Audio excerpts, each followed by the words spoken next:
Kamusta kayo? Okay ba kayo dyan? Dito sa atin, buti na lang hindi tayo sinalanta ng napakalakas na signal cyclone.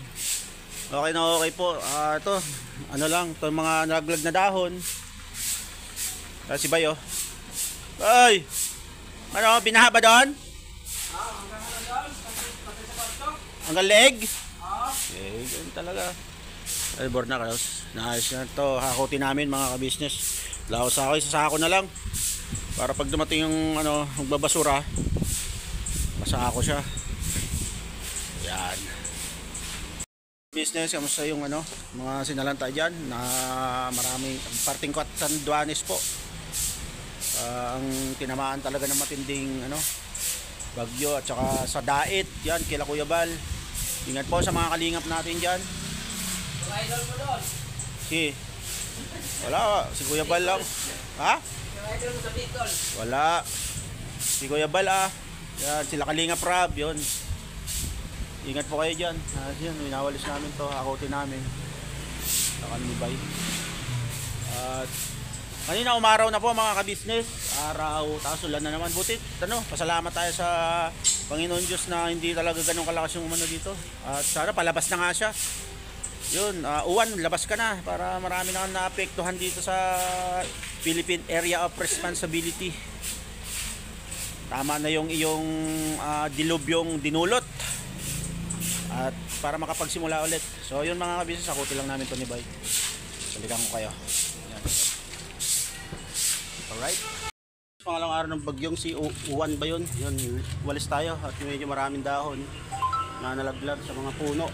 Yan dito tayo sa parking area ng sasakyan. Yan. Walis-walis tayo. Mga tayong gubising para linis ulit. Yan, marami din na naglilinis sa mga kapitbahay. Tirayin natin to. Alisin natin yung mga dahon. Alright. Balikan ko yun.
Mga business, magandang gabi sa atin lahat.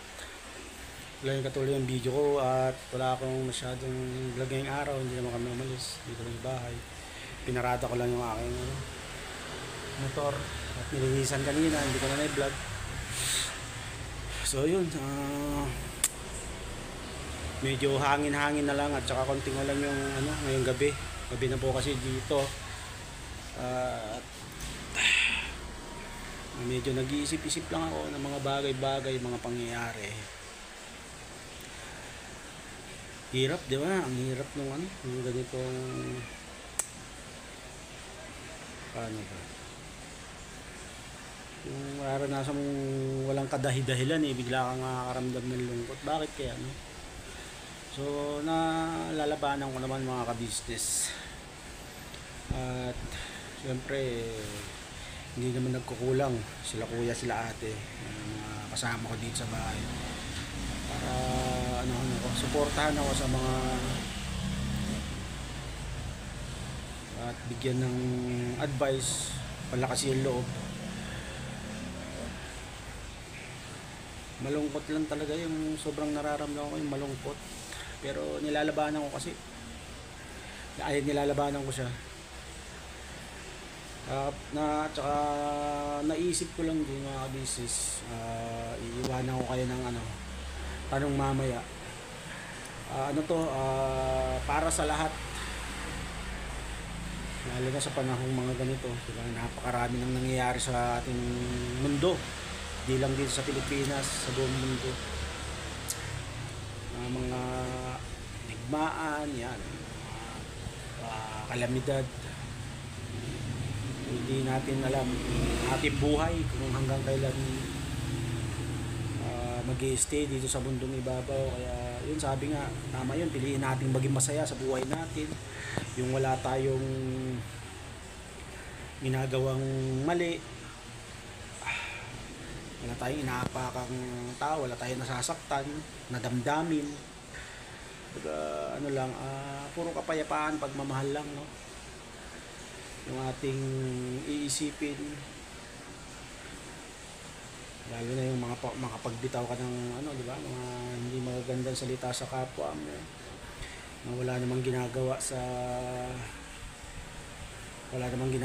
sa iyo o kanino man, pero natatapunan mo ng hindi magagandang salita. Iwasan po natin yung mga ganyan mga business, kasi napakaikli lang talaga ng buhay dito sa mundong ibabaw.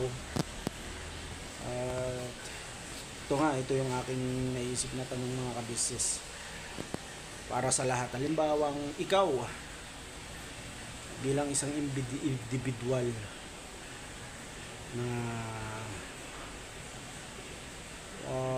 walang-wala noon, at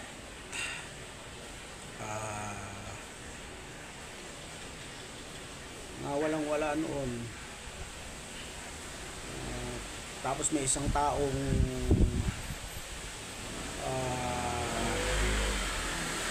tumulong, maruga at humubog sa'yo. Kung ano ka ngayon,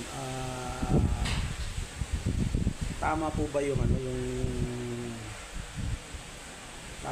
yung matapos kanyang hubugin, arugain, alagaan, ituro lahat sa'yo,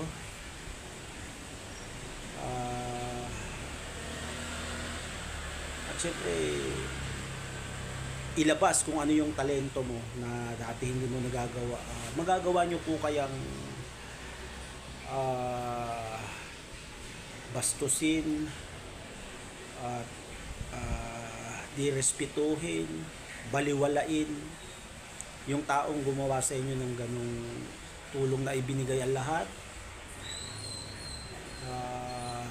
Hindi ka tinipid sa lahat ng kaalaman, at nung ikaw ay marunong na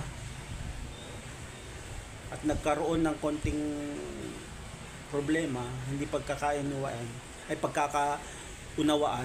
babaliwalain mo na lahat yung naitulong at nagawa sa iyo ng isang taong walang hangad kundi lumago at hinatak ka kasama sa itaas.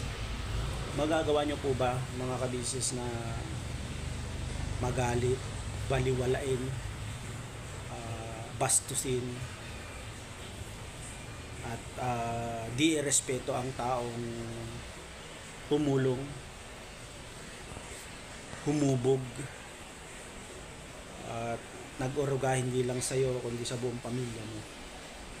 Napapaisip lang kasi ako mga ka-business, ang daming mga pangyayari lang na-realize ko, kasi ako dumaan din sa mga ganung pagkakataon. isang beses dahil sa sama ng loob ko nakapagbitaw ako ng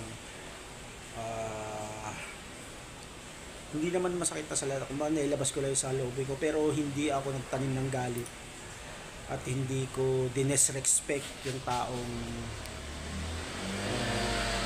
minsan tumulong sa akin, maruga, at tinuruan ako kung nasaan ako ngayon, kung ano yung kinalalagyan niya. Kaya mga business, kayo ba maaatim nyo ba? At makakaya ba ng puso nyo na gawin sa taong yun, sa taong tumulong sa inyo yung ganung bagay? Yun lang mga ka-business. Yun lang naman ang aking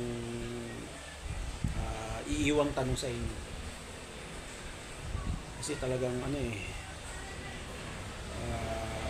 kahit sino sa atin, parang magulang natin, di ba? Sa yung magulang po natin na iniluwal tayo, pinalaki, inalagaan at pinag-aral. Pero nung tayo'y kaya nang tumayo sa sarili natin pa, hindi na natin nirespeto, pinapansin, at kinalimutan na natin. Maraming pong ganon mga ka-business. Well, hindi naman responsibilidad ng anak na bayaran yung pagpapalaki ng isang magulang. Pero out of respect na lang siguro mga ka-business, no? Out of respect at yung pagmamahal, di ba? Huwag sanang mawawala yun sa ating mga ka-business kahit na nagkaroon man ng hindi pagkakaunawaan. Sana sa magandang yan, umulan na po mga business, lumakas yung mga, sana wag dumating at wag nang paabutin yung ganong sitwasyon na tinulungan ka ng lahat, hinubog ka, pero bandang huli disrespect mo yung tao na yon, binaliwala mo, di ba? Masakit po yun kahit sa kaninong tao mangyari yun. Kaya sana di ba? Wag ganun. Doon tayo sa iisipin natin kung ano yung nagawa sa atin ng taong mabuti kaysa sa isang pagkakamali o maliit na pagkakamali na nagawa niya. Di ba mga ka-business? Balikan mo kayo at malakas ang ulan. Balikan ko yun. So mga business, tapos na tayo magwalis, tapos na di tayo magkape. Walking lang tayo dito sa lapit sa plaza. Ikot-ikot lang, siguro mga ilang ikot. Dulas. Ayan po, maaraw no. Ang ganda ng panahon. So yun po mga business,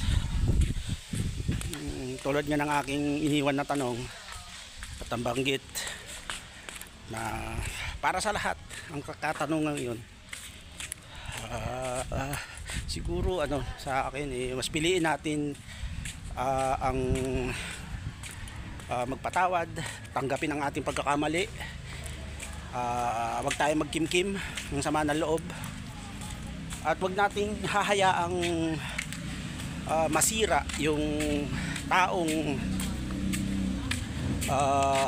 tumulong at humulma sa atin nung mga panahong tayo ay hindi pa maalam pagdating sa ating ginagalawan ngayon sa mundo ng social media o kahit saan mang aspeto ng buhay. Kasi nga malaki naman nagawang parte sa atin ng taong yun para sa ikabubuti natin. Alisin po natin yung pagmamataas, galit, at kung anong paman. Lalong-lalo kung ang taong yun nagpakumbaba na. Yun lang mga ka-business, mas piliin natin yun sa kapayapaan at kaluwagan ng ating puso, na wala tayong iisiping meron tayong dinisrespect na tao at ipinagwalang bahala, lalong-lalo na yung mga taong tumulong sa atin nung tayo walang-wala. Yun lang naman mga ka-business. At yun, hanggang dito na lang siguro muna tong aking simpleng video na to. At hanggang sa mga susunod na video mga ka-business, hanggang sa susunod na mga vlog. Simple lang itong aking mga vlog, at salamat nga pala syempre sa walang sawa yung suporta, sa mga comment yung nakaka-boost at malaking tulong sa akin yung mga comment nyo na yun mga ka-business. Sobra po, at talaga namang isinasa puso ko yun at nagpapasalamat ako sa inyo. At syempre ganun din sa walang sawang nagbibigay ng pagmamahal sa lahat ng aspeto, ang ka-business, si ate, si kuya at yung mga anak nila. So hanggang dito na lang muna siguro ng vlog na naman natin, hanggang sa susunod, at mas piliin natin ang kapayapaan, pagpapatawad at pagmamahal ng mga business. We love you all. Birabanat lang tayo.